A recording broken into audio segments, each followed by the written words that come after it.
Hello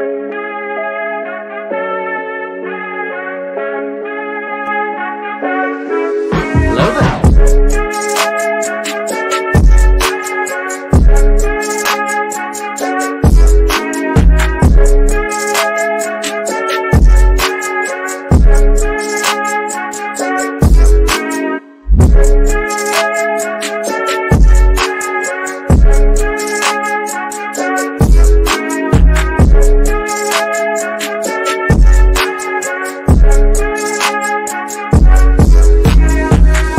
This is where the fun begins.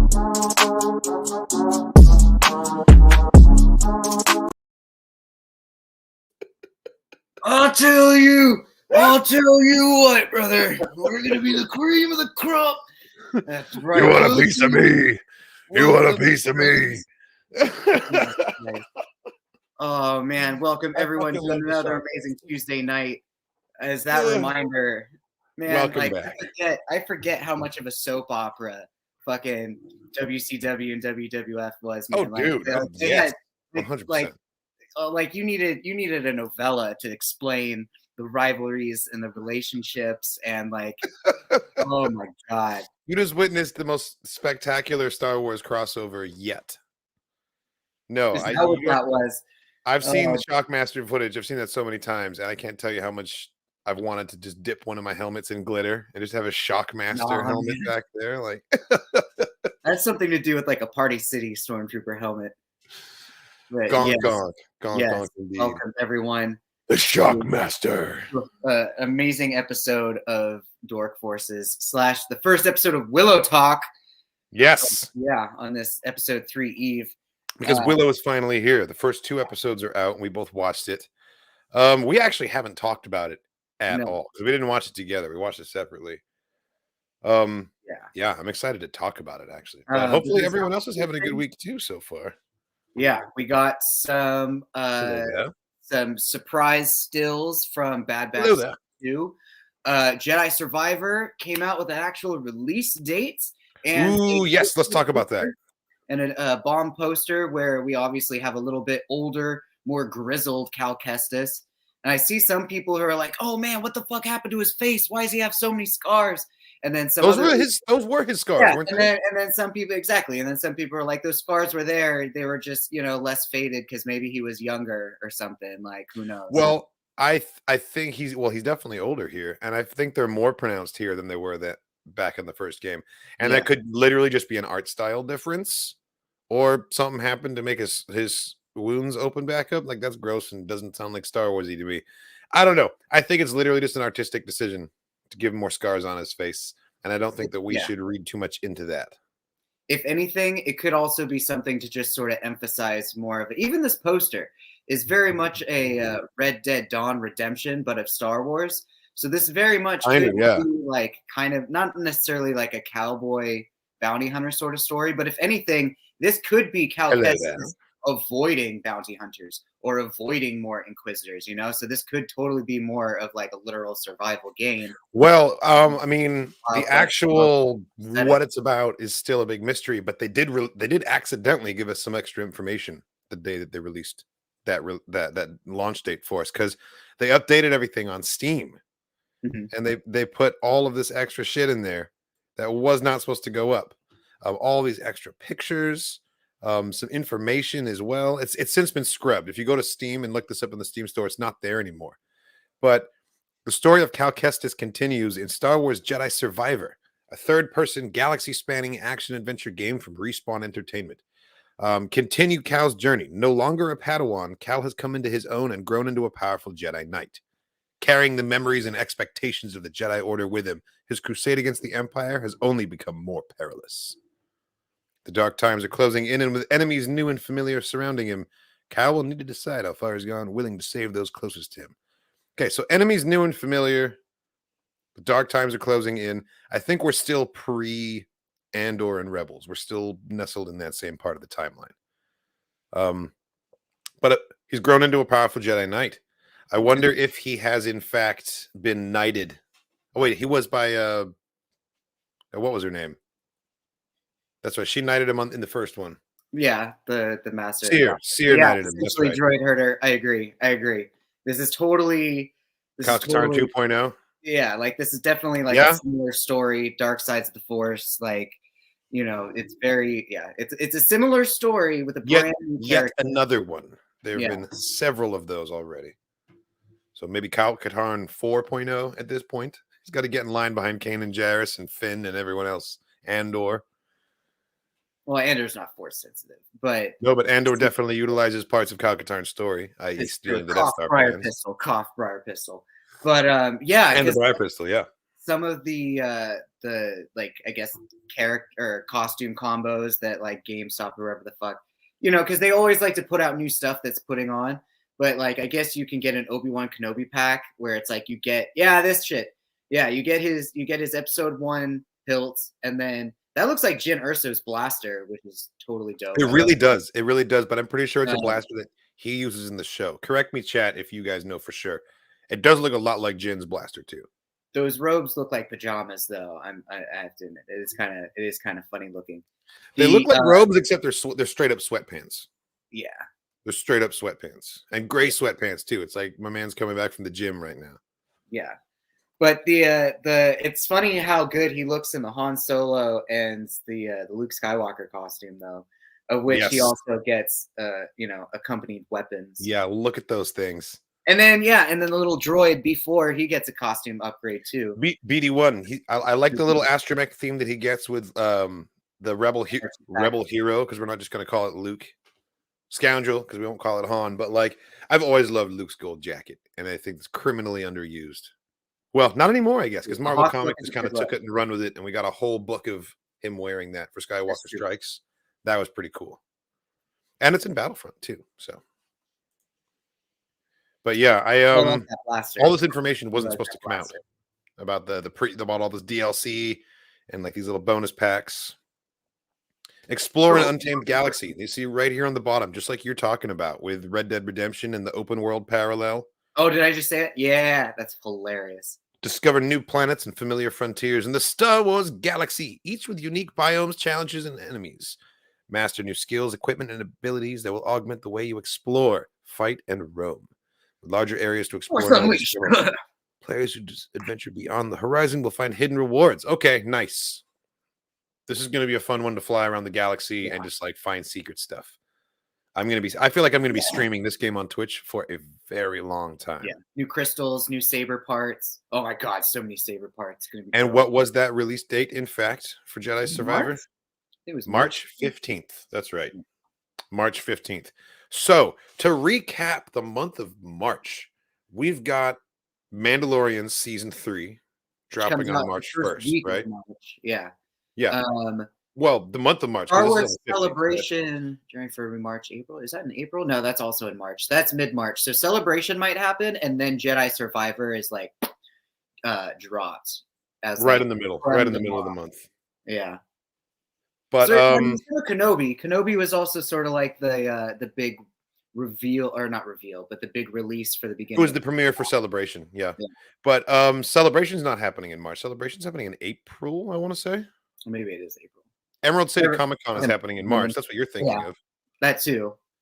Yeah, Emerald City. As much as we love it because we're locals, I don't think it's big enough to have a timed simultaneous drop. Usually, the way Star Wars Celebration got Kenobi, but it just happened that way this year. This force is smiling on us because you're going to be in town for Emerald City Comic Con the same week that the Mandalorian Season 3 premieres, which means we're going to be able to do an in-person reaction right here in Katarn Studios for Mandalorian Season 3, Episode 1, baby. Man. Yeah. I'm so excited, man. We've missed you. Me and the helmets over here. We've all missed having you over here. So I'm really looking forward to that. And then 15 days later, fucking Jedi Survivor comes out. So it's going to be good. It's going to be a good March. Bad Batch in 90 days, which is going to be good. So soon. Yeah. Before we jump off of the Jedi Survivor trend, I wanted to rewatch the trailer, the one that came out at Celebration, because we were like a couple beers deep in the beer garden watching on a shaky cell phone. Shit, that's right. I don't even. It's been so long. Yeah. It was good times. Shout out to Jacqueline for holding the phone for us. That's true. But let's react to it. Let's do it. Let's watch this thing because I want to see it It's been a again. while. My hype is really growing for. I mean, I've always been a fan of Cal's story, but like I kind of had set it down and walked away from it after beating it a couple times. And Mhm. now I'm kind of like, oh yeah, you know what? That story is fucking awesome. I really do want to replay it again and watch the cutscenes again. But here's the trailer.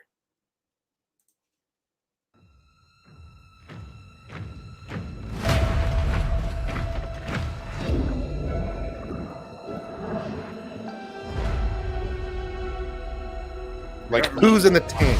Yeah, I don't remember. Tell me, Cal, The Mantis is all fucked up. why lead when they won't follow? Looks like it crashed. It's not like it's standing. Like Grand Inquisitor. Fight.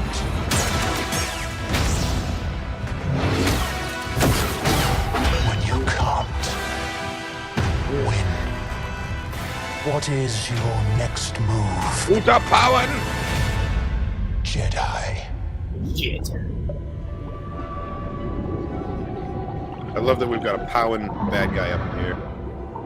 I mean, he's an Inquisitor. He's in the body tank. Are we sure he's an Inquisitor? Oh. Yeah. Oh, is that Marin? No. Can't be Marin. No, that's what I'm saying. Who the fuck is that? It's someone with white hair. So maybe the Survivor is in reference to whoever's in the box. Like maybe it has nothing to do with Estes of Cal at all. And Survivor is totally being emphasized for whoever's in that bucket tank. The Survivor is who that person is in the tank, you think? Maybe? It's possible. It's possible. I want to go back to Dathomir. We probably won't. We're probably going to get all new planets. But I love Dathomir. It's such a cool concept for a planet, man. God, those creepy Nosferatu hands, man. Jesus. There was one thing in here that I noticed. Let me see if I can find it real quick. Is there? So the Powen guy sitting in his office, right? Call me crazy, but that cityscape out the window looks like Zakul from the Old Republic. Maybe. I don't know if you'd know Zakul. Zakul from Knights of the Fallen Empire, Eternal Throne. Dr. Sith, I know you're watching in the chat. Help me out here. That looks like Zakul's like main cityscape, doesn't it? More so than Coruscant. Coruscant didn't have big looming like upside down buildings the way this does. And it looks like stuff's on fire and being attacked, and like it's a little too open to be Nar Shaddaa. Nar Shaddaa is much more like jam packed. It's kind of got that Kowloon walled city kind of feel to it. But like, yeah, see, woo, exactly. That's totally. It looks like it. It's probably not, because if it is, it would be major. It would be the first time that the Old Republic has gotten any kind of like massive recognition in that way. yeah. Although this isn't a game, and the games kind of reference each other. That's true. Because like Mandalorian did give us Tython, you know, for Grogu's vision and the tragedy and stuff like that. In old Star Wars, there was this Jedi that survived and helped Thrawn. You're talking about Joris Kaboeth from Heir to the Empire. Damn. Yeah, with his big ass Merlin beard and his Oh, that fucking dude! Yeah, I love that dude. Yeah, he's on the cover. He's on the cover of the novel. Yeah. He's like "Whoa." shooting lightning out of his fucking fingers. Yeah. Yeah, Darth Push-Ups, as I called him. But yeah, no, he's dope. You think that Cal could go in that kind of a direction? Well, Isn't that what his last villain / boss was? Wasn't that the whole point of the other Taron Malicos? Yeah. Taron Malicos was a Jedi who survived Order 66, and he fled to Dathomir, and he was in Dathomir in hiding, and both the just natural force alignment and presence of the planet and his experiences led him to fall to the dark side. And then he just like he grew with that because he was on fucking Dathomir, you know? That's kind of what I think happened with Taron Malicos. Maybe. It's still expanded universe as like the whole thing, but what they do is they take little bits and little pieces and they add them, you know? That's like why the Meeting Stone was on Tython in Mandalorian. Yep. That's why we got the Hammerhead Corvettes in Rogue One. That was so sweet. Yeah, or us getting the Jedi Temple on Dantooine, or there's little things. There's little fucking things. The Legends of more like Moon. Dathomine. Man, I fucking love that planet. It's Okay, like, are you pulling up? Did you pull up a steroids. picture? That's fine. This was my like gut reaction to seeing out that window. I was like, that looks like Zakul. It was mostly all the yellow and amber lights. Not gonna lie. Yeah, but it's good shit. It's good shit. I'm super pumped. Yeah, man, it's gonna be. At least It's to gonna watch be playthroughs, awesome. because again, I don't have any game systems or anything, so all of my Fallen Order experience comes from purely just like You need to get a gaming and watching PC. your You reviews. need a gaming like, PC so we can do this. Because I also don't do the Twitch thing too, so it's not like I'm watching streams happen, but at least there's like the future YouTube things. That's what we're gonna do. We're gonna make it a Patreon stretch goal to get Bendu a gaming PC, so that way he can play Jedi Survivor and also be part of the Star Wars Sunday Guild stuff that we do. Things, there's other things that we could use that money for. Well, I'm adding it to the list. I'm adding it to the list because Right. absolutely that needs to happen. I can't wait. It's gonna be hard to keep it all straight though, because we kind of found that out in the last 2 months or so with Rings of Power, House of the Dragon, and Andor all at once. Like, it's gonna be a lot of shows to juggle, a lot of content to juggle, and now we're gonna have Mandalorian season 3.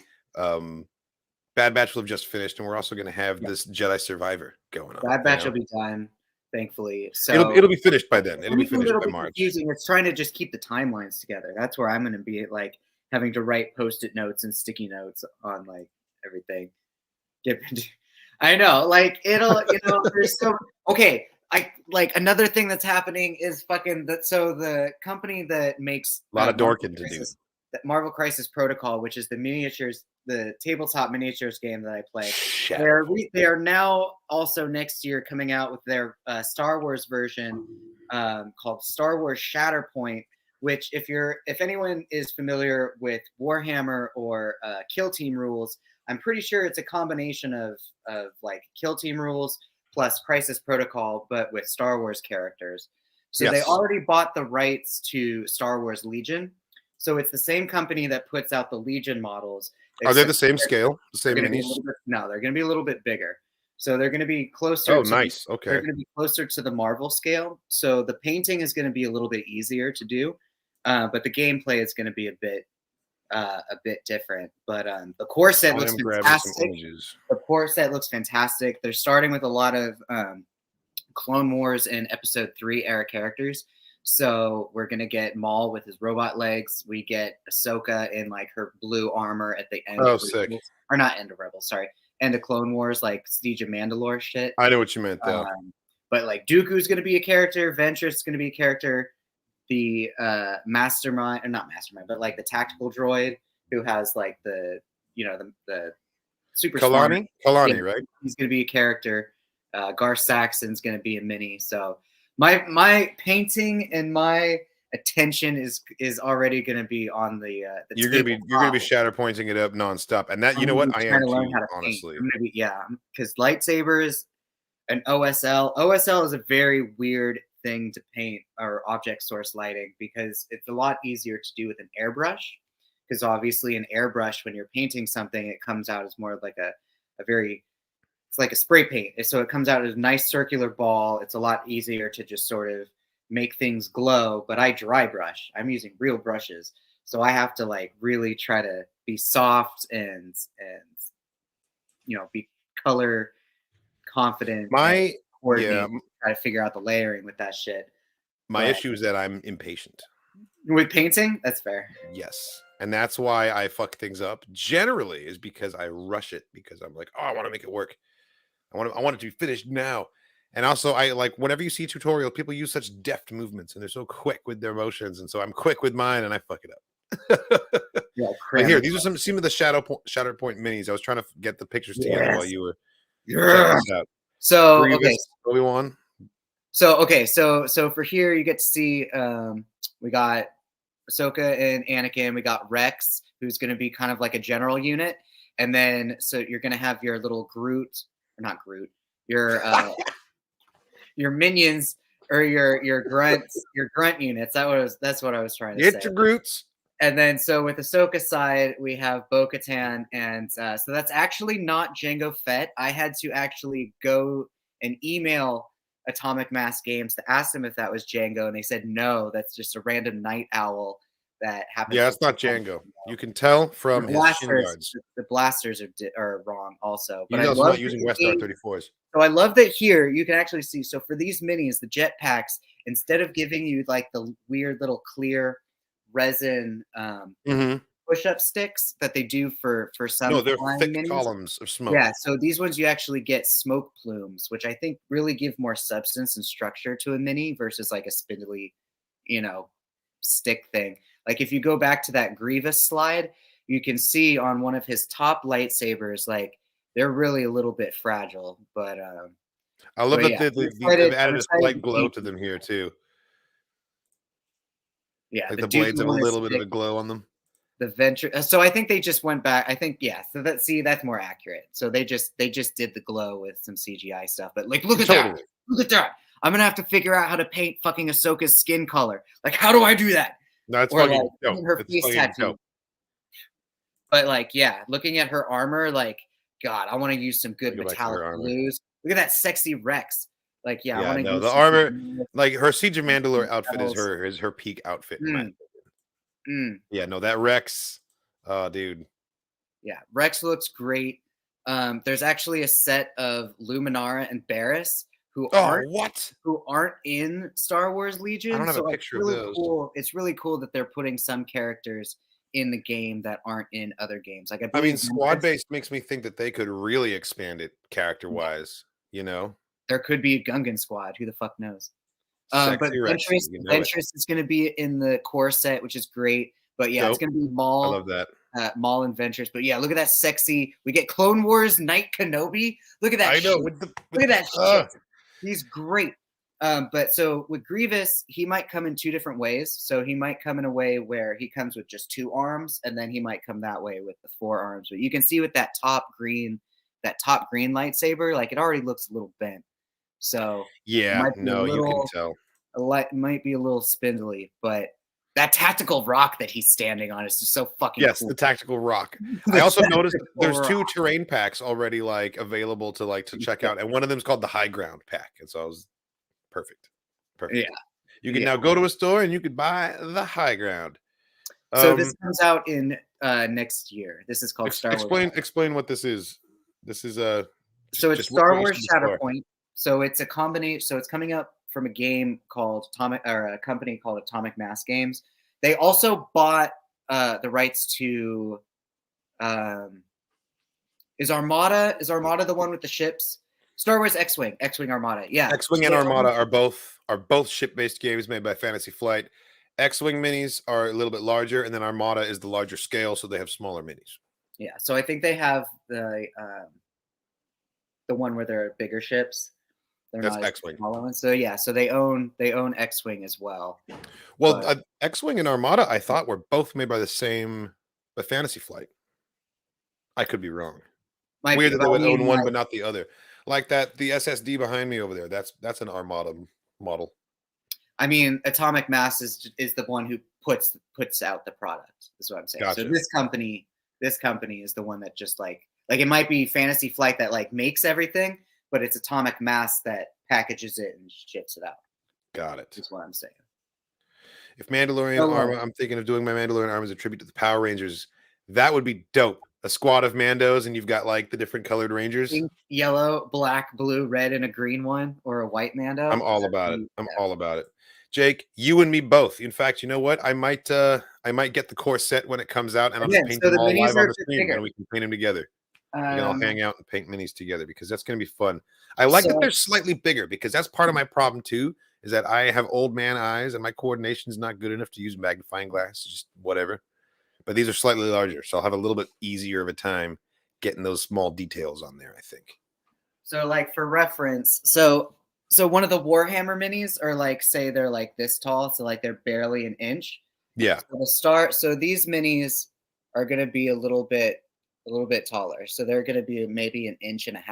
They're like HeroClix size. Bigger than HeroClix. Oh, okay. Because like You're I've got a here. I have a mini from it's D&D scale. This is from the old West End Games Star Wars. So Who's Legion that? is like Oh, that it's size. Kyle Katarn. So Oh, Legion is kind of like that size. okay. So Shatterpoint's going to be a little bit of a bigger scale. They're going to be on a 33 millimeter base sort of a scale. All right, here, let's do a scene. Iron Man, stand down. This is Kyle Katarn. I don't believe in space magic. Friday, Friday, get me out of here. All right, well, that was a little preview from our upcoming high budget blockbuster, Iron Man versus Kyle Katarn, coming soon. Fuck Tony Stank. Tony Stank going down. Yeah, I love Vallejo paints. I used those back when I played Warhammer. I used those exclusively over the Citadel paints because I'm a nerd and because I thought that Boris Vallejo's art was really cool. And I was like, well, if he uses Vallejo paints, not realizing that, of course, he doesn't use Vallejo paints, you idiot. No. They're named after him. That's so funny. Yeah, I go in between Army Painter paints, Turbo Dork for my metallics and my color shifts. Army Painter is solid, yes. Army Painter paints, yeah. My brushes, for the most part, are Army Painter brushes. Vallejo, I don't know. Vallejo, I think, is a little bit watery, but at the same time, watery paints might be a little bit easier because you can treat it as a contrast paint. So once everything is primed white, once you put the watery contrast paint in, it kind of like seeps into crevices a little bit easier. But yeah.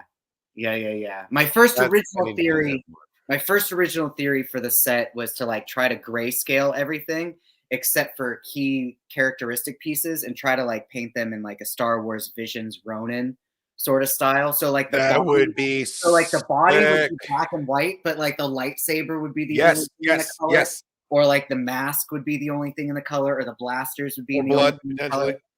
But I don't know. I don't know. Do it. Just lean into it, man. Lean into it. With the Dooku mini, though, I'm gonna want to paint him as Jedi Dooku so fucking badly. Like he's not like he's gonna and no one's gonna stop you. Fucking do it. Oh my fucking god! And then Ventress, but yeah, dude. But like Luminar and Barriss, I think are gonna come at the same time as a Republic Commandos set. So we're gonna get Rex with 2 Phase 1 clones, and then we're also later gonna be getting some ARC troopers as well. Yeah. I wonder if it's gonna be like Fives and Jesse. Probably. Jess. I don't know. I mean, not Jesse. Jesse was never an ARC trooper. I think they're just commandos. I meant Fives and what's his face? Tup. They're in Legion. They have him as Legion. They have him. They do have him in Legion. Okay. Yeah. The fuck is that? Oh, they're little Grogu emojis? That's fucking adorable. What is that? That's so fucking cute. They're E-Grojis, if you will. E-Grojis. But yes. So, shall we jump into Willow? I love when you guys talk tabletop RPGs and miniature gaming. Thank you. Yeah, no, it's fucking fun. At some point, we'll talk more into painting. I just finished a couple of rather large minis. I'm working on Ghost Rider currently. So I'll text Katarn a video so that he can put it in the Discord chat. Because again, it's a good example of also OSL, object source lighting, because you can only get it from the wheels. But I was going to ask you what that's called. OSL. Okay. It's object source lighting. Yeah. Because that's what you're talking about doing for the visions, for the Ronin and stuff. Yeah. For the lightsaber glow, for fire glow. It's what I use for Malekith / Adar. For like the flames on like this broken stone set to try to like flicker on the stone. Dude, speaking of Adar, really quick before we get into it, you heard that they recast Joseph Maul in season 2 of Rings of Power? We're not going to get the same Adar. We're going to get a different Adar. I don't know why. We better get an Adar. They better not just like move on and pretend that nothing came of that. Like, what? Yeah. I want to like I saw someone on Twitter try to come up with the theory that maybe it's a thing where over time, maybe he turns more into like alerts looking Orokai sort of deal. Like he goes through his own dark evolution. I don't know why. I'm like, I mean, that's a pull. Like he's not like, I feel like the dark elves aren't supposed to turn fully into the Orokai. Like they're just straight up supposed to be dark, twisted elves that Dark Morgoth, elves. that Well, see, I Morgoth didn't think that. I character. thought that literally elves were made into orcs. So maybe, so maybe they recasted him because he's going to be going through more of a physical, actual change. But I just love his aesthetic so much. He looks so fucking cool. No, So, he's definitely he's got the a whole random, typo like, negative thing going. He heavy did a metal great job. gauntlet, and just like the fact that he's pale white and he still has his pointed elf ears, and he's so visually cool. He's just His such a outfit too. He was wearing the same cuirass that he wore as an elf. It was the same as Galadriel style, but like it had been armor, blackened. but it was like totally ink washed and dark washed, and like, and he had the same two-handed elf sword, and like he was. I liked him too. I thought he was one of my favorite characters. It was Uncle Benjen. Yeah, Uncle goddamn Benjen, the evil elf. They Yeah. recast the actor Joseph Mall, who plays Lord Adar in Rings of Power season 1. Either someone else is going to play him in season 2, or the character simply won't appear. Which Well, he'll appear. He might look different or be. They're equally possible, considering he's a new character. He's not a character that's actually from Tolkien, so they can do what they want with him, including just sort of like, oh yeah, forget about all that. This is 20 years later, and Sauron's doing this now. You know, they can do that. They can do that sort of thing. They better not. They better not skip. I hope not. They better not skip the Civil War, dude. I'm so hyped for Mordor Civil War. Mordor Civil War is like the coolest stupid idea that I've heard in a long time, and I have to see what happens. Orcs need rights. I'm sure there is a reason, and it'll all be revealed. It could be something as simple as like the actor's schedule had a conflict and he couldn't fly out for whatever thing, you know. Like, but I just hope it's not as drastic of a character change as like, okay, so do you remember Dario Naharis? How like in season 3 of Game of Thrones we see him and he's pretty boy, unshaved, long blonde ass hair, and then season 4 all of a sudden he's some Prince of Persia looking motherfucker. I do remember that. I do remember that. Come on. The same with the Mountain. Go back to the early seasons of Game of Thrones and look at the Mountain. It's just some guy. It's just some fucking normal sized guy. 2 times. Yeah. 2 times. And then we get Hafthor Bjornsson, the fucking massive fucking bodybuilder, competitive weightlifter dude, and then who then gets to turn into Zombie Mountain. Who literally is just the Mountain. People just call him the Mountain when they see him. Like, I mean, I would. If I saw him, I would probably be like, oh shit, it's the Mountain. Yeah. And what's fucking hilarious is his older brother and his dad are taller than him. So like, I guess just in, fucking ice Greenland, fucking Norwegia, people are just ginormous. Norwegia. Or, the old Viking lands. Norwegia. You know what I'm talking about. Fuck, what's it called? I can't think of what Holland? No, it's called Norwegia. Yeah, no. That's where he's from. Fuck. And a greeting and a simultaneous apology to any of our viewers in Norwegia. God. Well, I'm gonna have to look it up now, but I can't because I'm looking at the cast. Of Willow. Because we really. Oh, I got the cast of Willow right here, baby. I want to talk about that. Speaking of random Game of Thrones actors, Ralph Ineson, who was the dad. Did you ever see the Witch movie? This motherfucker, yeah, dude, the one with the deep voice who told Theon that if he doesn't beat the shit out of he was one of the paying the iron price. He was one of the guys from the Iron Islands. Yeah, and I thought it was really interesting that like they cast a guy with the deepest voice around, and then he got possessed, and they made his voice even deeper. Yeah, dude, he was like all the way down here. Yeah. So that was awesome. He's going to turn into the incredible magical Hulk abomination at some point, and Scandinavia. Thank you, Jesus Christ. Norwegia. I knew what it was the entire time. I just wanted to watch the score. So shout out to this dude for surviving. So fun fact, he like almost got gored by fucking Black Phillip, by the goat that they hired for the Witch movie. Like that goat supposedly was like the worst animal that any film has had to like try to deal with, coincidentally. But weird. This dude's a champ, and then he told Theon to man up and to he did. If he didn't get in a fight with that one dude, then he's just gonna happen. He did kind of go zombie on them. I kind of thought that he ate him. Did he when he eat him? jumped on the I don't guy. know what No, happened. he turned him. He turned him just because then the he dude just showed up rushed- right behind him. He just rushed. Yeah. He rushed him and tackled him, and then the camera cut away. But the next time we see this dude, he's got that same guy just chilling with him. So Just clearly like he's like he spread the corruption somehow. Yeah. Shout out to those 4 like magical villain creatures. We got like the weird mummy dude who like is a martial arts expert with the stick. We got creepy bird lady with the Let me fucking. see if I can find their pictures because I did have a whole slideshow, but you're like This diving guy. into them here. So yeah. So first of all, this is the crone. Is that the crone? Okay. This is I think this thought is the these were crone. just We the haven't really gnarls. met the crone yet. Yeah. I thought these 4 were just the gnarls that Willow like. They're the just Gales that foreboded. were sent out by the Yes. crone. Yeah, so this chick right here turns into a bird and does a creepy walk on the ground. Yeah. But then just gets kicked in the face. So it's like, yeah, this dumb bitch. Whatever. She was successful. She's the one that stole Eric. That's true. Also, shout out to the fact that they named their firstborn son after their best friend with the golden armor who got killed in the first movie. The night of Galadorn. Bro. Also, yeah, look at that. Look at that. So whips, dude. Yeah, the 2 whips, dude, with like like this dude. I loved his aesthetic. Yes, the crone. A crone is a woman, so like it's a female monster. He said Willow referred to her as she, but he also said that she's not a human anymore. Yeah, she's a monster at this point. Spirit of Bav Morta sort of a deal. You think the crone is Bav Morta? Oh, that'd be crazy. In a Saruman sort of way. Because I don't think the thing with the magic stick that was teleporting, I don't think that's the actual crone. I think that's just one of the four, you know, like. Yeah, no. We have not seen the crone yet.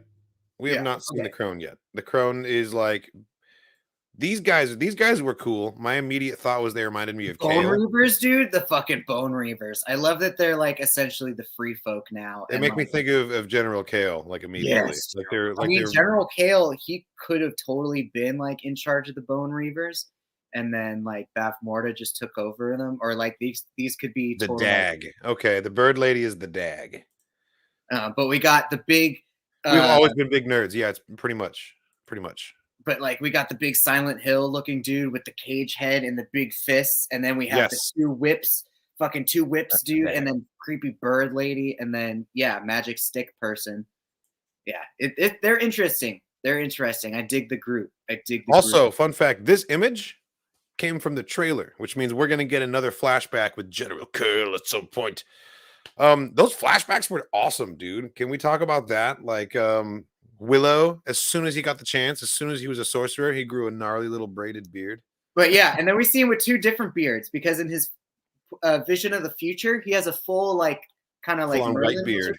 But then this one was totally just like gnarly, creepy, or not creepy, but like gnarly, like braided. It was like a 1980s like RPG beard. It's what you give like, your little level 5 bro? wizard, you know. And then he's wearing his fucking denim overalls. I'm like, bro, I love it. I love the denim overalls. He's dressed like the High Alduin before him. Yeah. The fact that he got brought out on the same chair, I loved all the callbacks. The fact that we got to consult the bones, like 100%. Look at this dude, fucking Warwick Davis, man. Like shout out. No, he did amazing. And then Mims was played. I want to know if that's the same actress who played his daughter. It is not the same actress who played Mims, but it is actually Warwick Davis's daughter, Annabelle Davis. Oh, badass! It's his real life daughter. Oh shit, that's true. So yeah, which is totally why their connection felt so real. Apparently, Christian Slater is part of the cast, but playing a character named Allagash, but we have not seen Allagash yet. Can we go back to Sasha and how much of a bitch Sasha was for a hot second, trying to tell Willow that he's not actually a sorcerer? You mean Sorsha? So, like, okay, so was that a deflectionary tactic?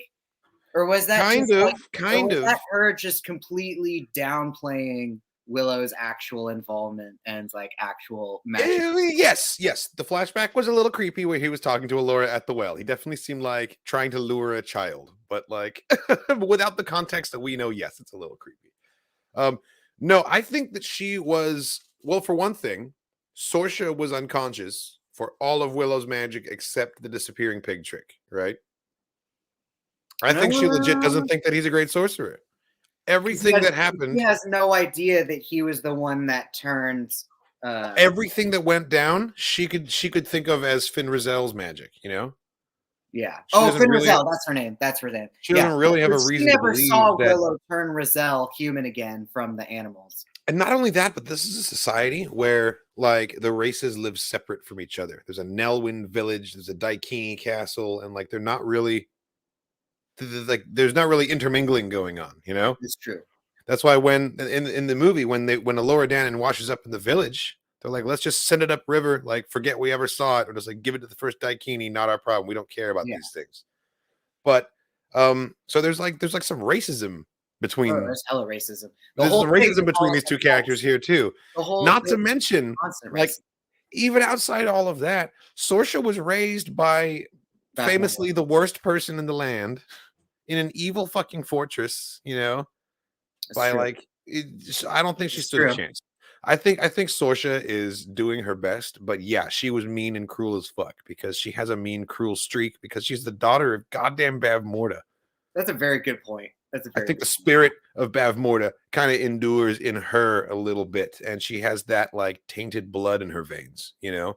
Well, and for that reason, she kind of said that. She said that to her daughter by like, look, you have to be really cautious of like your anger and like what you decide to do because you know, Bav Morda's blood is in my blood, and you're my daughter. Like she's blood is. All of us have the same. I like that. I like that. She was like, if you think I'm tough for a mom, you should have met mine. Like, yeah, like that was real. So it also brought up an interesting fact with I like that the credits called her Dove. Also, God, what a just. Okay, so I'll touch bases on that in a moment. Okay, Elora Doven. God, son of a bitch. So two thoughts. One. Her character bothers the shit out of me the same way that the white kid bothered the shit out of me in Forbidden Kingdom. It's just, there's something too, like, you're the anointed one, blah, sort of thing. Like, I don't know. I was super pumped, and I had this whole concept that Jade was Elora Dannon, Aaron Kelly's character. The whole, because I thought, like, Laura had more reddish hair, not bright. Well, she did have red hair. They do that on purpose. They trick us with the bright red hair. Yeah, because they talk about it in the episode. They changed her hair color to try and disguise lemon. it. Yeah, with like lemongrass, and she said at the well what the concoction was that they used to change her hair.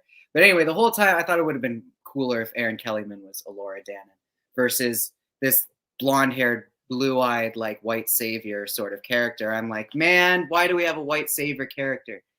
But I don't think she counts as a white savior because she seems pretty hapless. So far, she's been saved twice. The kitchen. She hasn't saved anyone else. So I think until she actually saves a single person, don't call her white savior yet. That's fair. I mean, like she's the chosen anointed. I get what you mean, though. She's like the prophesized. Like she's the chosen one. Yeah, she's supposed to be the sorceress of the future. On that note, we got fucking Flash Thompson, who is unfortunately being in an arranged marriage with Sosha's daughter, Princess Kit. Where is he? Oh, I guess I didn't get. Oh, there he is. This pompous asshole. So yeah, so this dude. He's not. This pompous asshole? Well, what are you talking about? You're treating him like Flash. Like Flash. Dude, he's totally humble and like he wasn't keeping out of the way and not taking up space in this. He wasn't interested in the blonde girl at all until it was revealed that she was the savior.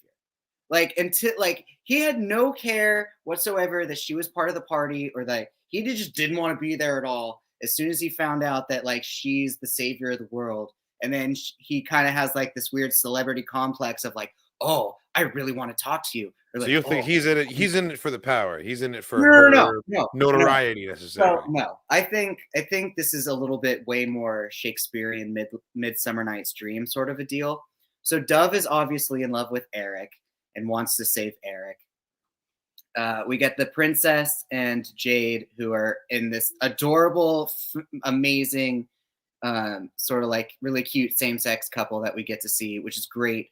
I find it hilarious that both of Mad Mortigan's kids are porn dogs. Like the fact that Eric was wearing a mesh flower shirt with his nipple hanging out, and like that's our introduction to look at this guy. Look at this guy. He's totally The Mad kids are doing a Morgan, great but job he's amazing. of being like counterparts of He's Val amazing. Kilmer, you know? Fucking Eric's totally fantastic. doing the womanizing, and then all the sword play, you know, Kit has it down. Yeah. So it's fantastic. I love it. So like, but like there's obviously this love triangle that they're starting to build. And it's great because like Kit is obviously really in love with Jade, and Jade is, likes the princess, but she doesn't like how the princess is really starting to become really obsessed with herself, sort of a deal, and like making it Mhm. all about her. And where Borman's great. The fact that they randomly revealed that he was the squire for Mad Mortigan, and like that's That was relatively nice. That was obvious a nice message. reveal. I'm trying to find the picture of Jade. It's in here somewhere. There she Right is. there. Gosh, Jade, she's so cute. I missed it the first time I watched it, but when I I watched it the love her second time, so much. so she's being accepted into the Shining Knights to be She's the trained. first female knight Ever. ever. First She is the female knight first, ever. first And she queen tells guard. this to Kit. And Kit's like, I don't give a fuck.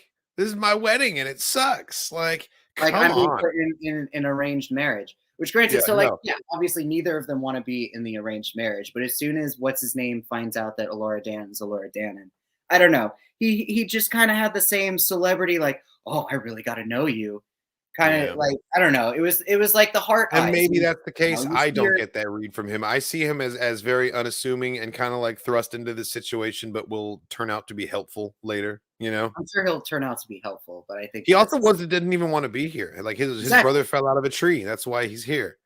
He wanted to be he wanted to be a sorcerer or whatever is what he said. He played at being a sorcerer in the trailer. But I think he's gonna turn out to be a good guy and someone who's helpful in the group. Yeah.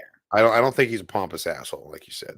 I haven't gotten that from him. Well, Maybe a little bit self-serving, but like we don't know anything like about he it. doesn't. So like he doesn't know. He didn't want to go on the quest. He doesn't know anything about camping out. So that's what I mean by like he's a city boy. That's what I mean by pompous. Like he didn't want to do anything. Okay, yeah, that's fair. That's fair. Like he wanted to stay at home. The only reason why he went on the quest. Yes, it is. That is because- Aaron Kellyman. The only reason why he went on the quest is because his father was like, "You're gonna let your betrothed go out in the wilderness by herself." No, you're And he's not. like, it's not ideal, but I mean, I'd learn to live with it. Yeah, exactly. So like that's pompous. That is pompous. No, that's fucking hilarious. That That's real, dude. He's real as fuck. Like he's just like, I mean, that sucks, but I mean, no, he's the lovable lazy guy. He's a lovable lazy guy. Yeah, Pompous would be like, I like that's beneath me. Getting her back is beneath me. I'm too important for that. That's being pompous. That's fair. That's fair. That's fair. Or when he's like, I wish someone would have told me. I'm terrified of dying. Like, but yeah, Ruby Cruz is Princess Kit. Yeah, she's great. The fact that great. Willow was like, you remind me of your mom. It's like 100%. 100%. The fact that we got to see Sorcerer's old sword was great. It's super polished. Portia in general was just fucking awesome getting to see. I almost like didn't recognize her at first, but as soon as she started speaking, it was like it transported me back to like seeing the movie for the first time. Like that voice, the voice is Sorcia. Yeah. Yeah. And then the Whips dude showed up, and then we get to see her and her daughter sword fight the Whips dude, and it's like, bro, that we're gonna get. I love that her sword was like hidden in a little sliding compartment on the wall. Like that's so 80s movie. No, that was awesome. They really are keeping up like the energy and the spirit of like the 80s classic. And I'm here for it. Yeah. So do you think that this dude has any chance of getting turned back and being saved from this spell, or do you think he's done for?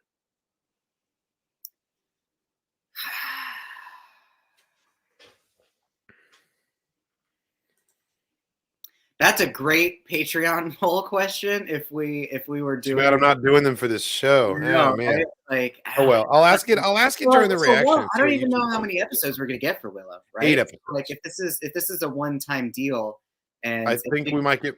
We got 8 episodes. Crystal If the season does well, we'll get another one. So like if they Dark Crystal it, we'll get like what 8 episodes, maybe 6 episodes. He's infected with magic. I don't know.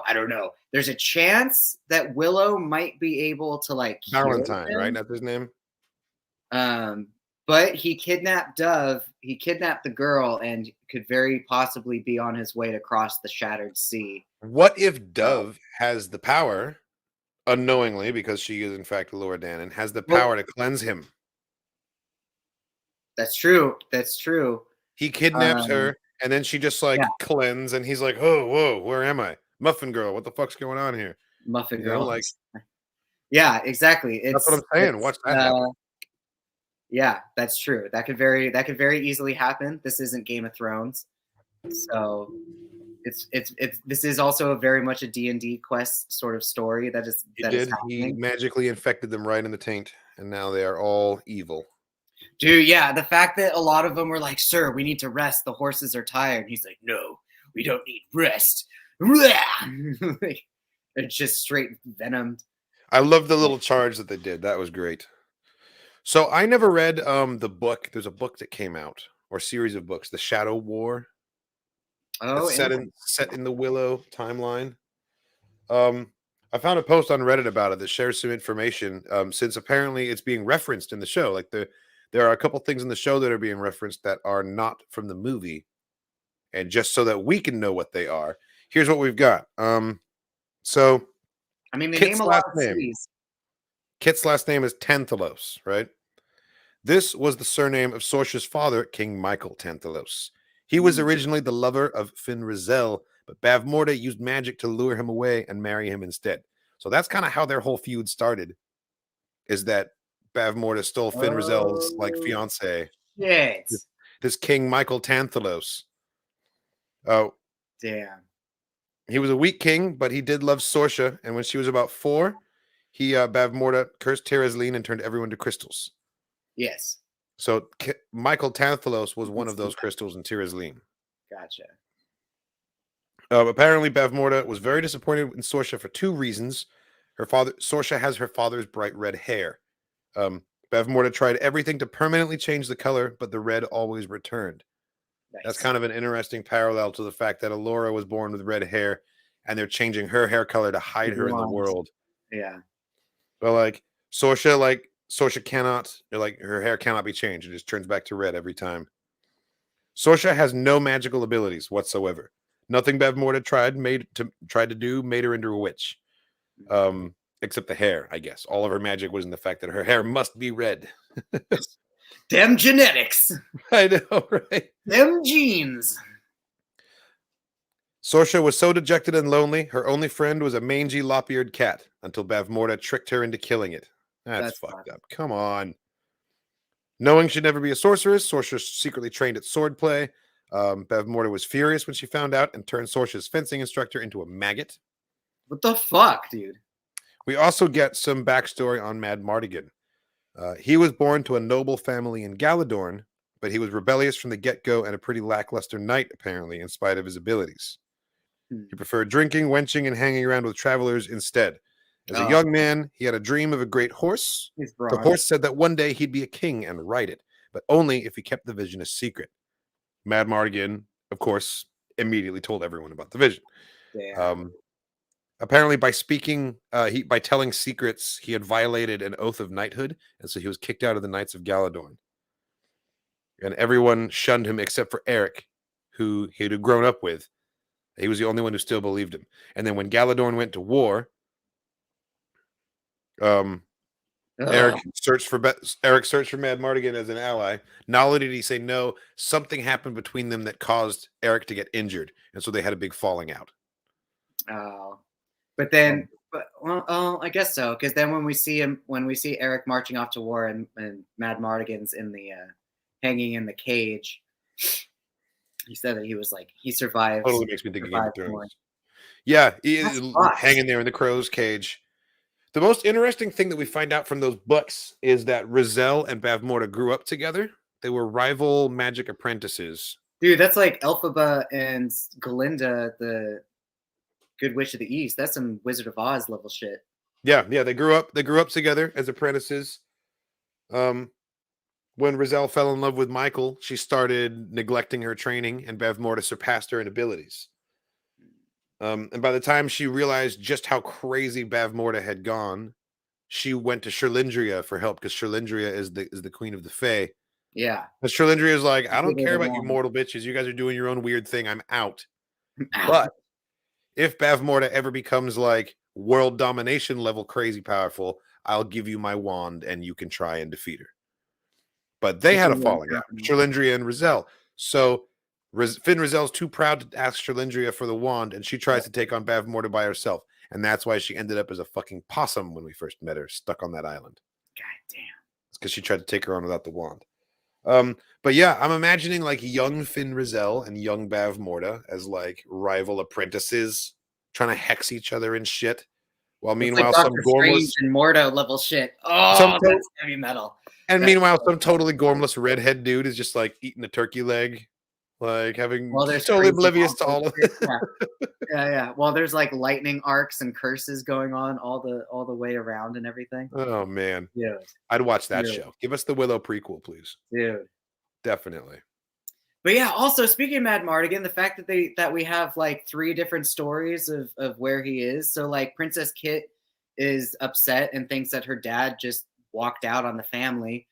Eric, we're definitely going to get an answer. We're going to get a definitive answer of what happened to Mad Mardigan before the end of the show, because now that they've given us all these theories, like they have to read. Now he's hunting like a magical breastplate or sort of like he went on a quest for the holy the Chimerian cuirass. The Chimerian cuirass. Yeah. So like either A, he took Alaradan and ran away to protect her. B, which we know he didn't. B, walked out on the family, which he apparently didn't.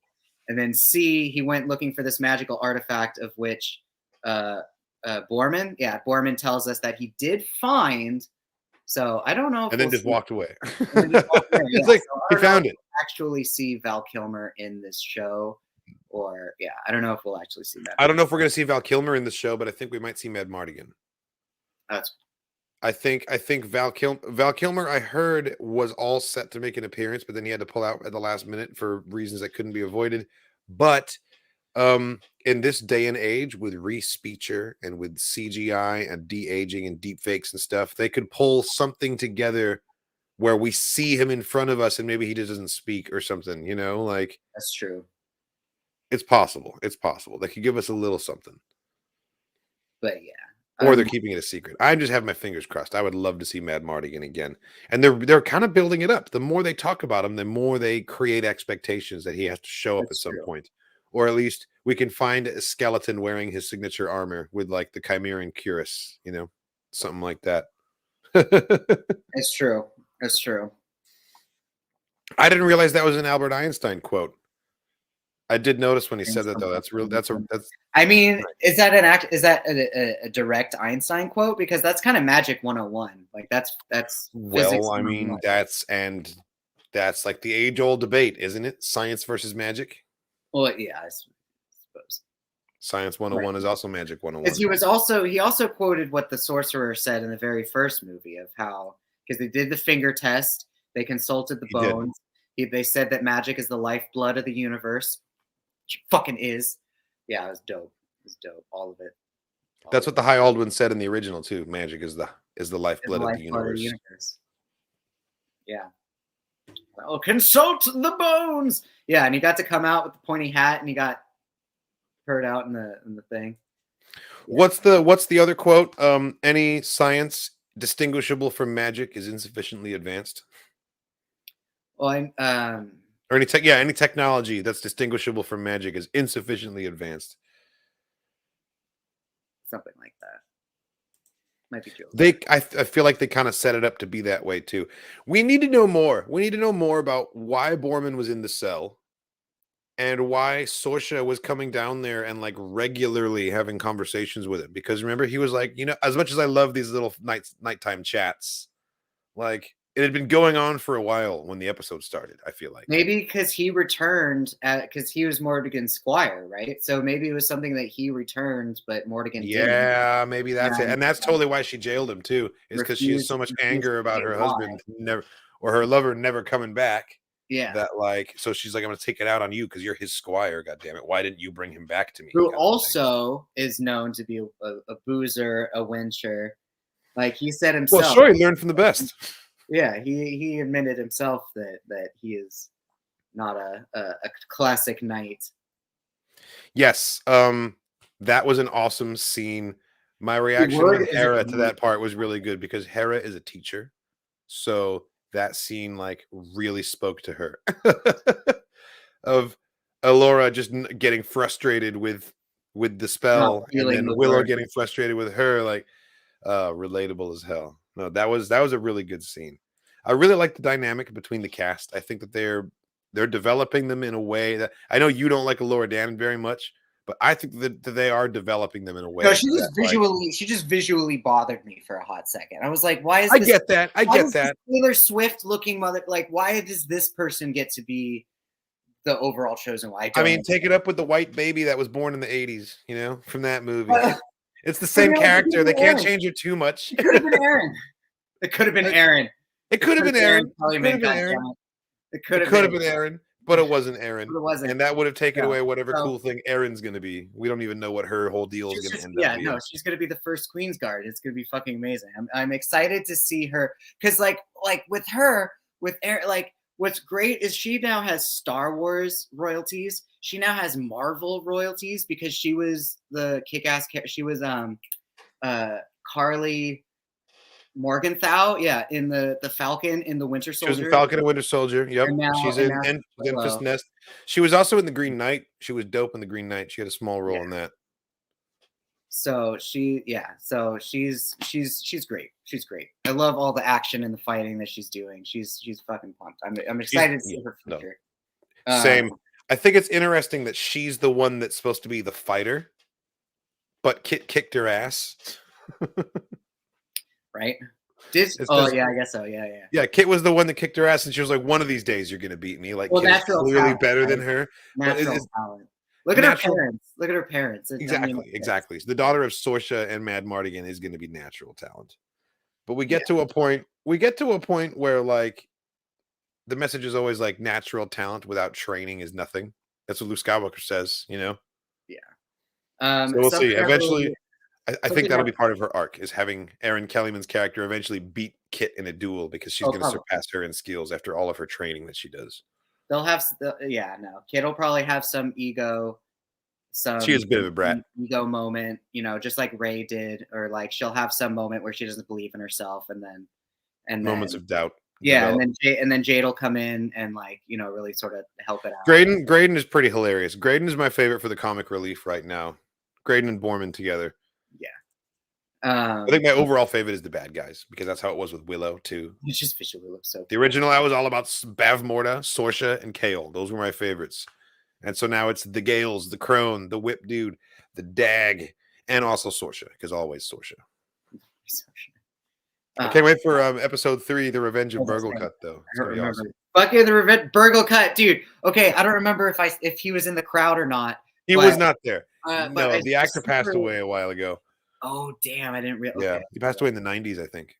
But again, I love for the fact of for representation, I love the fact that the Elwyn have always been little people, that the casting has always been dwarves and little people. And I remember seeing someone on Twitter being like, why didn't they do that for the hobbits?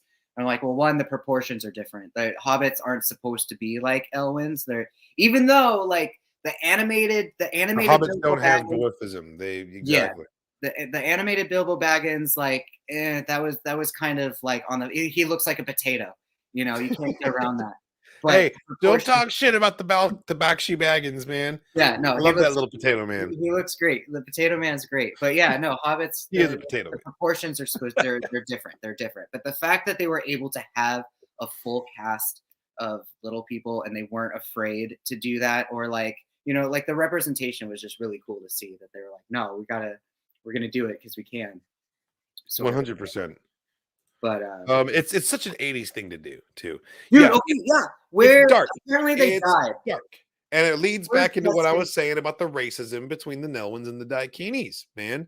Because Finn Rizal and Sherlindria got together and then built a big ass magic barrier to protect Elora Danan and Tirazleen, the Daikini castle. Yeah.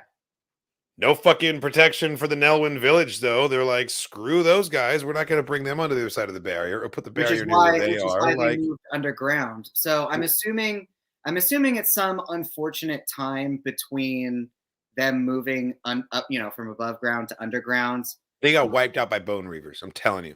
or what were they called? Death hounds. We never got a name for the dogs, but Sorsha said a name for the dog this time. Yeah, she did. They were like death dogs or something. Death dog, yeah. But I'm The assuming dogs his were wife. awesome. I'm assuming his wife and his son probably passed away. They died. They died in an attack, probably from Bone Reavers when the village was decimated. That's why. Kaya, that was her fucking name. Kaya and Rhiannon. Rhiannon is the son. What was the wife's name? It was Kaya. Yeah. Kaya. Yeah, no, poor Kaya. She was such a good actress in the original too. She really brought so much emotion to that role, and like, I think that was the part of the episode that really got me the most. Was in episode 2 when Willow is remembering like his family in the ruins of the village. Yeah, that really got me. So the brownies, I'm assuming we're probably gonna get to them tonight.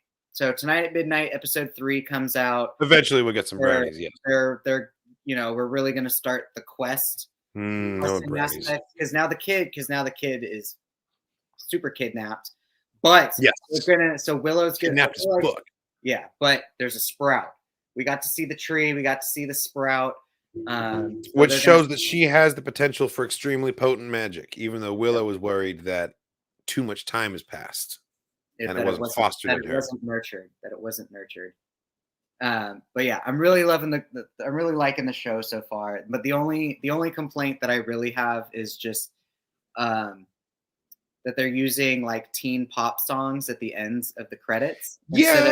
Instead of continuing like the actual fantasy music, because they were playing it. Episode 2, they had so many little moments of using the old Willow theme songs. And I was like, this is so cool. They give you a little taste of it, but they're trying to like slowly transition it into this new contemporary thing. Yeah. It's a little jarring. I don't really dig it that much. I get what they're going for. It makes me think of like, do you remember in the early 2000s when they did that Marie Antoinette movie with Kirsten Dunst? Yes. They did the same thing there, dude. They did the same thing there, dude. And they had like the punk rock, like Hot Topic looking font for the credits and everything. Yeah, like exactly.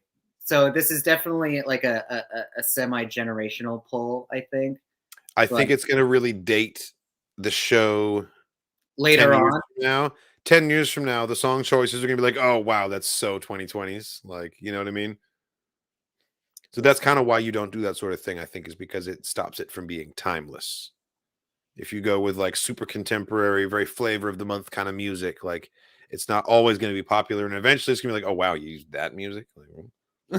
Costumes, though? Oh, my God. The set production. So while we still have a little bit of time left. It's perfect. It's such like, it's D&D-tastic. The costumes are fantastic. There were actually certain parts of Sorsha's castle where I was like, bro, are we in the Red Keep right now? Like there were certain things where I was like, bro, this castle looks familiar.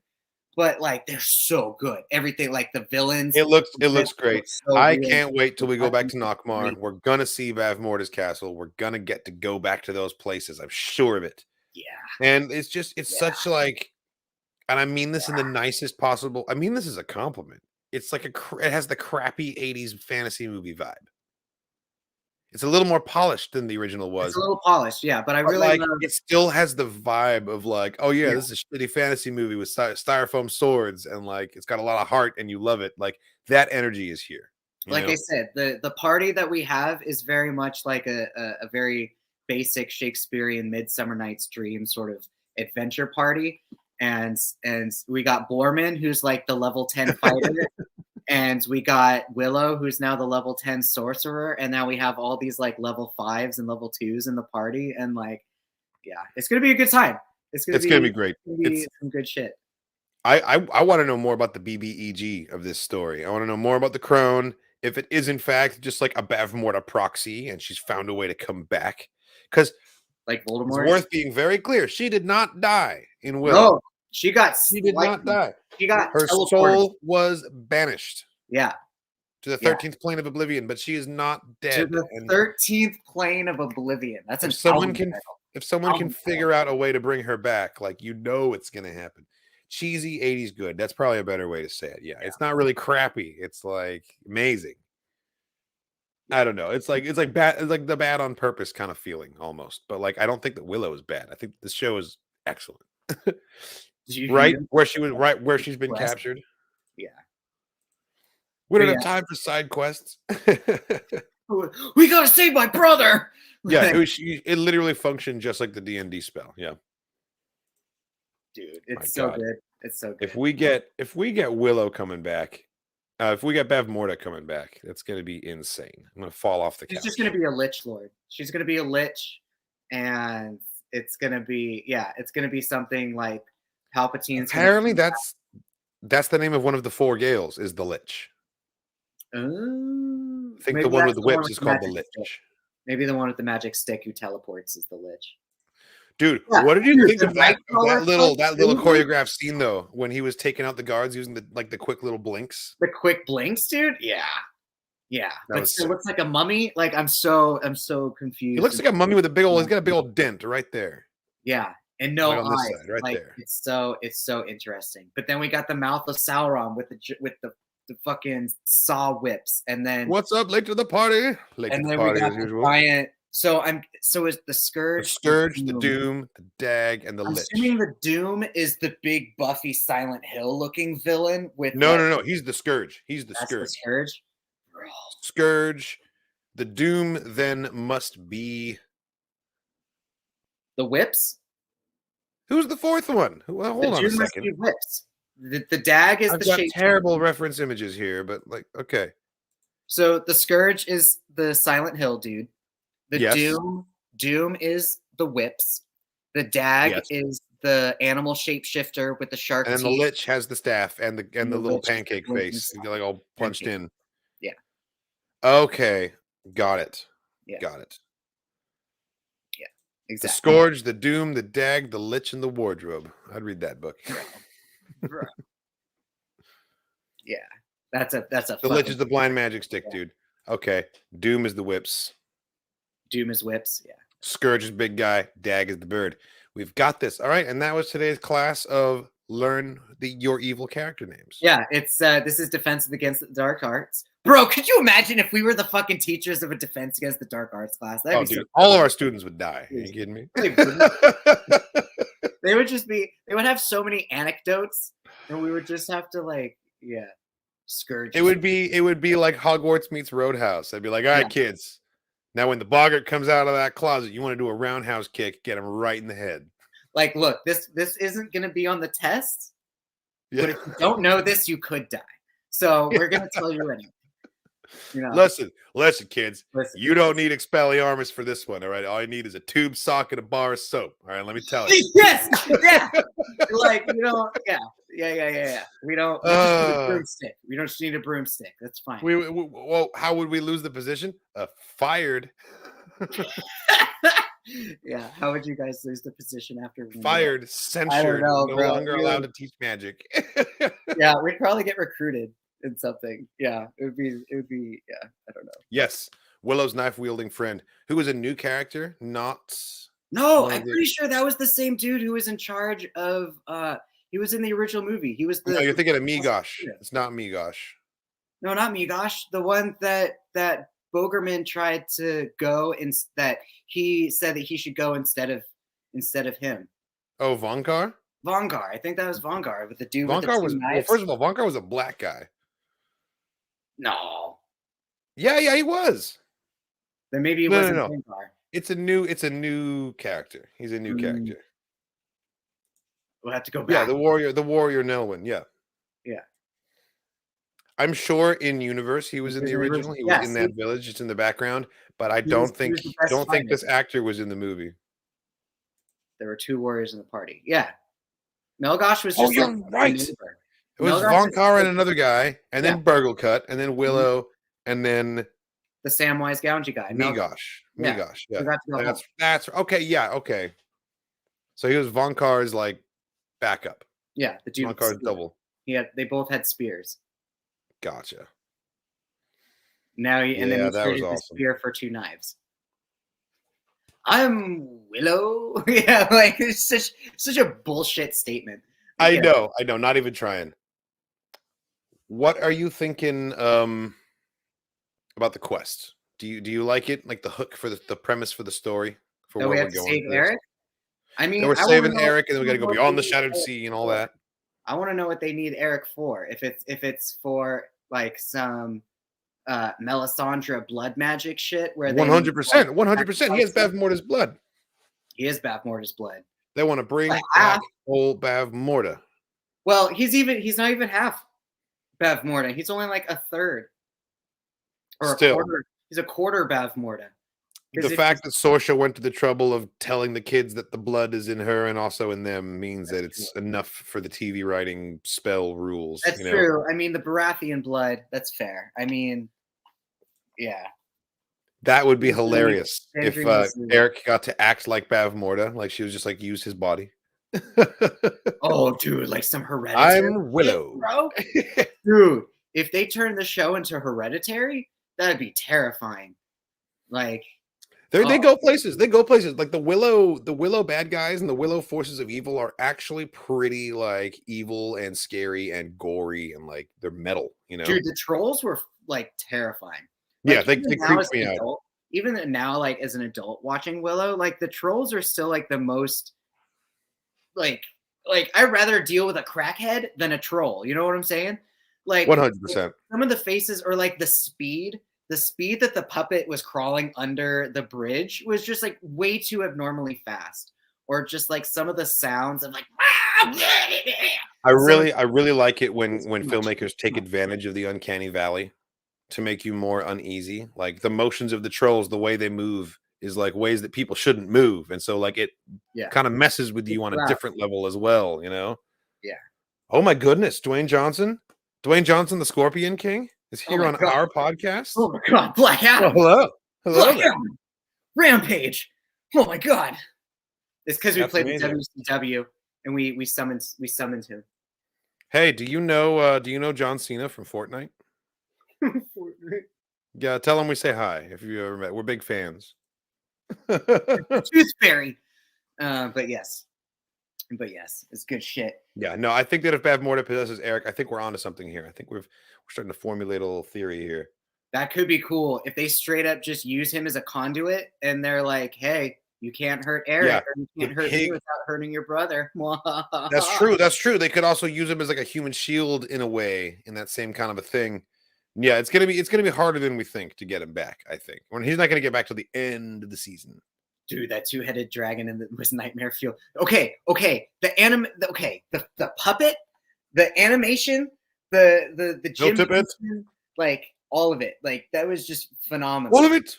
Phenomenal the way that they engineered that transition and that monster creation. Same with the stop motion animation was done by Phil Tippett, who also created the Rancor for Return of the Jedi. That's why it feels like it has that energy. It has Rancor pig face kind of.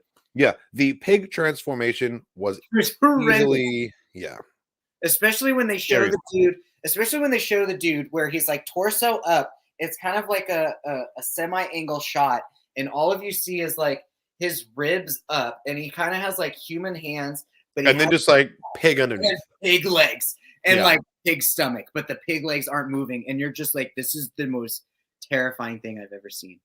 And yeah, fucking great, such good shit. It was like definitely scared me. It was like American Werewolf in London level of transformation. Like it was so good back in the day. But yeah.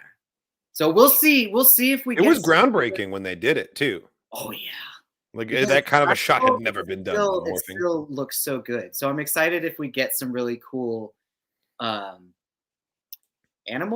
I guess we can describe it as animorphing. I hope we get some good those fucking books. Some beast change, some beast wars. Oh yeah, that was another random trailer that came out recently. The fucking Transformers franchise.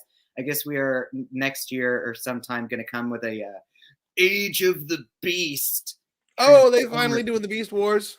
They finally doing the Beast Wars in those movies. They are starting to do live action Beast Wars. I like the Beast Wars.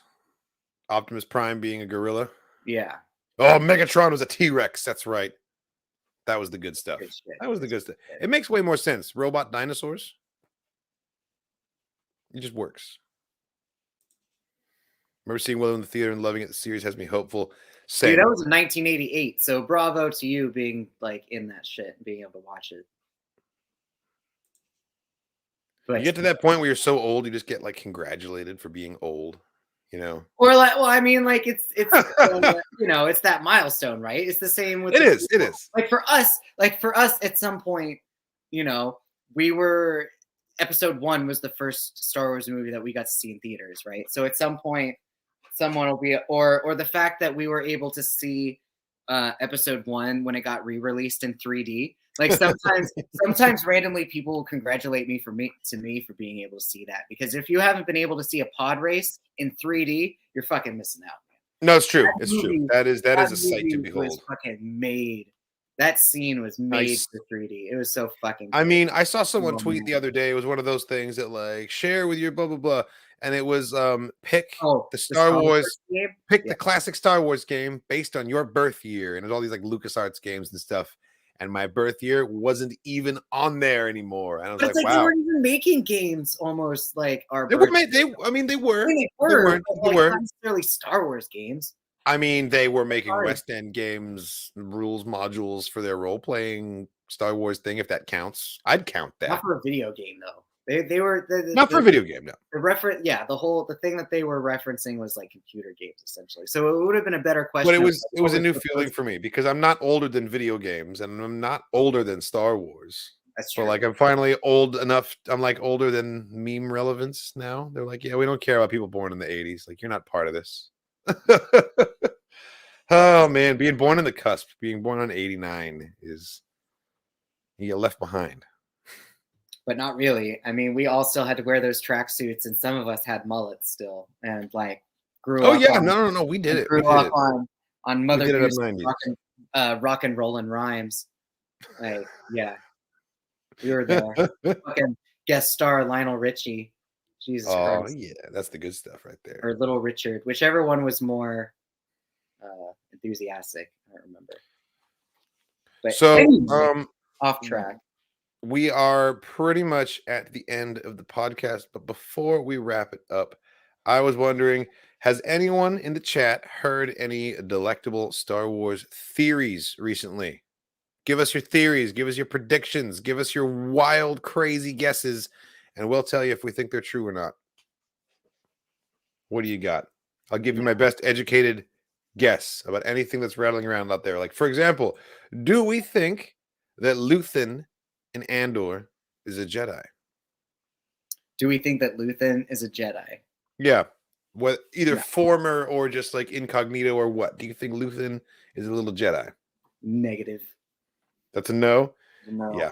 I'm gonna say no. I'm gonna say no as well on that one. Oh, look at it. It's the first one that we got. Yeah. So yeah, I agree. I've heard that several times. I don't think it's true. The evidence does not support it. Okay. Cinta is Andor's sister. Let's talk about this. No. Why would she? Why?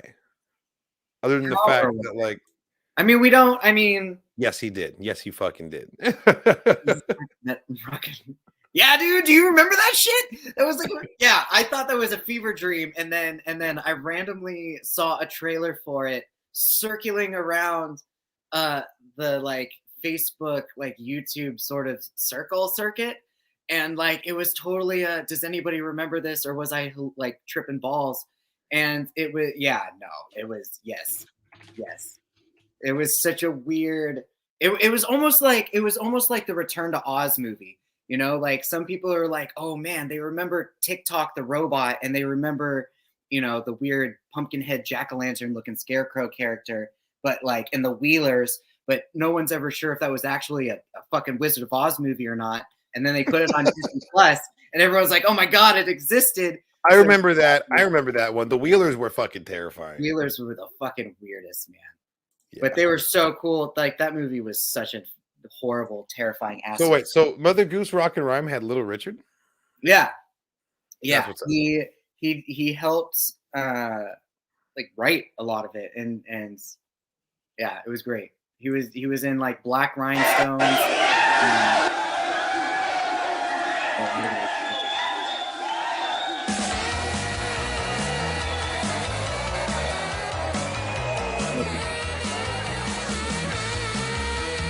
All right, I'm already sold. Let's go. Yeah.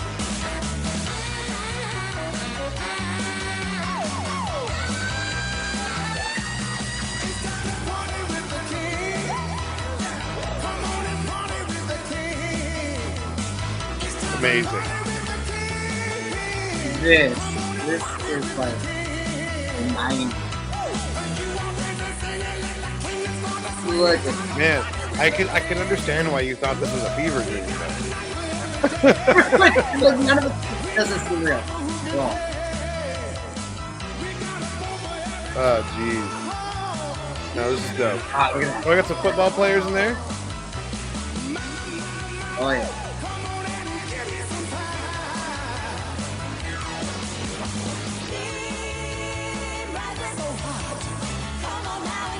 Are they blackbirds What in the a hell? pie? What are you? What They're are you? blackbirds. That's fucking Shelley Duvall.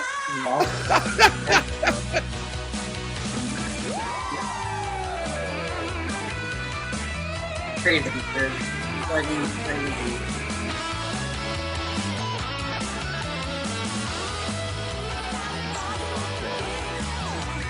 Of course she was. This just screams Cyndi Lauper.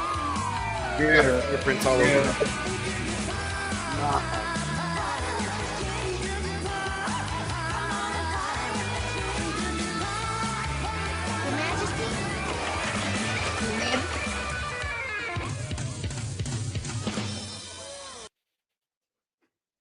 I dig it. I know, right? We'll get Another you 10 right minutes. off again. You're like, oh man. Good shit. It's possible. It's possible. Yeah, this is the question. This is our theory to end the podcast with. Will we see this handsome devil in live action? He is an actor. I watched him on Shameless. I thought he was really good. I know that he's on Gotham. Haven't watched it, but I heard he's good on that too. I've been saying it for years. He will be in the Mandoverse. He's going to show up maybe in the Ahsoka show. Maybe later on when we finally get this new like Jedi Academy show with Ahsoka and Grogu and Cal and Ezra, and they're all learning from Rey, you know, because that's eventually going to be a show. I feel like the character would have to be so much older though, because because the Fallen Order games happens before the original trilogy. So I mean, it's so much easier to age. You can age an actor up. It's just trying to age them back down again that's hard, or at least has been. That's true. I was They going can to say put, they can put any number of wrinkles on Cal, you know? it might not necessarily be live action, but I feel like if anything, we could see in Bad Batch season 2, because they did tell us at Celebration that 2 of these stories are supposed to be taking place at the same time. It was either Kenobi in Bad Batch or it's Jedi Survivor in Bad Batch are happening at the same time. Or if anything, he could randomly show up. Well, no, he couldn't show up in Andor season 2. That wouldn't make any fucking sense whatsoever, because we never see Cal Kestis in anything Rogue One related. No, and also Andor is definitely not that type of story. It's not the type of for people to show up in. But I think that but like it's all about live action Cal. So yeah, Bad Batch possibly, but like I think that the actor they're gonna use him. Like we're gonna see him, and I think it'll be Ahsoka. Even if it's a flashback, even if it's not a scene that's set in the timeline of the show itself, you know, we could get a flashback to a different time when she met him or something. That's true. Or if anything, they might turn him into a Galaxy's Edge character. 100%. Because Avengers Campus, they make promotional Marvel characters all the fucking time when they have miniseries or special things coming out. So they could very easily make Cal Kestis meet and greet character, which isn't technically live action, but it's still putting a video game character in a more real life. It's cool. I mean, like, yeah, no, putting him in the parks would be the next thing, but I want him on a show. I want him in the Mandalorian. I want him in Ahsoka. One of these, you know. It's true. That's true. That's what I want, and I am going to go ahead and say yes to that theory. It is my endorsement. I want to see live action Cal Kestis. I think we all do. I think we all really do. You've got a good, like, more cautious, more conservative idea of putting him in the parks. I like that too. BD1 was totally in an episode of Mando. Yes, it was awesome. That's true. Because Disney Parks wise, we just got Daimyo Boba Fett, which is super dope. We got Fennec Shand, which is great. And then Mando Din Djarin with Grogu. With Grogu, yep. Love that. Character. Absolutely fantastic. And they put in the animatronic Grogu they showed at, was it D24 or D23? They showed him in one of the... it was the one that they unveiled. I remember that. So it's there. And then speaking of It was a tabletop mini droid. Yes. RPGs, speaking of tabletop RPGs, Boba Fett Daimyo just became a Star Wars Legion playable character. I saw the mini of that. So You there's a lot are of, breaking up pretty bad right now, my dude. I think the internet is being disrupted, which could only mean oh, one you know what thing. it is? You know what it Invasion. is? Invasion.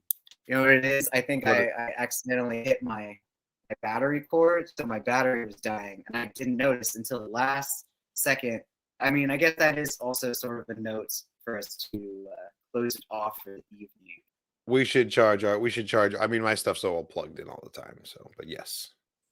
Cool. Well, I think do you have enough juice to get through us saying goodbye to folks? Oh yeah, no, 100%. Oh, okay, cool. All right. Well, I thank just you plugged so it much back for in watching, when I everybody. know. Yes, Bendu is glitching like the Matrix right now. It's quite exciting. Tune in next week to the Dog Forces podcast to find out if he survives in the fight that he's about to get jumped by a bunch of agents in some code. We all know that's going to happen. Yes. So tune in next week. Be with you. We'll Yes. talk about Willow episode 3. We'll be, talking about some more amazing dorky Star Wars goodness. It's gonna get closer to the holidays, so I have comedically in my spare time been putting a list together of shitty gifts that characters from Rings of Power would give you. That I just did on a dare and a whim at work, and I love it. The joke started to become a thing of itself. It took on life of its own.